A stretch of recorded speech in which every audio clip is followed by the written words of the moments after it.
Hello everyone, welcome back to another mini blog Digha part 2।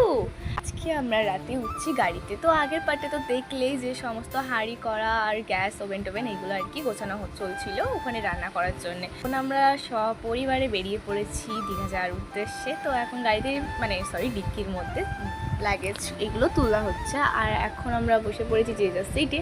আর দেখতে দেখতে গাড়ি ছেড়ে দিয়েছে। আর গাড়ি ছেড়েছে কটায় জানো? রাত 12টায়, ছাড়ার কথা 11টায়। তো কি আর করা যাবে, তাও উঠে পড়লাম। আর এখন হচ্ছে ডান্স।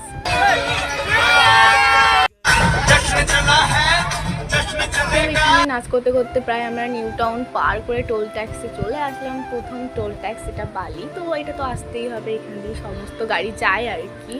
এরপর কোলাঘাট পৌঁছে আমরা একটু ফ্রেশ হয়ে নিয়েছি। আর তারপরে 1 কাপ করে চা খেয়ে একটু নিজেকে রিফ্রেশ করলাম। আর গাড়িতে এসে একটু রুটি আর আলু ভাজা খেয়ে নিয়েছি, যেটা কিনা রাত্রেবেলায় করে এনেছিলাম বাড়ির থেকে।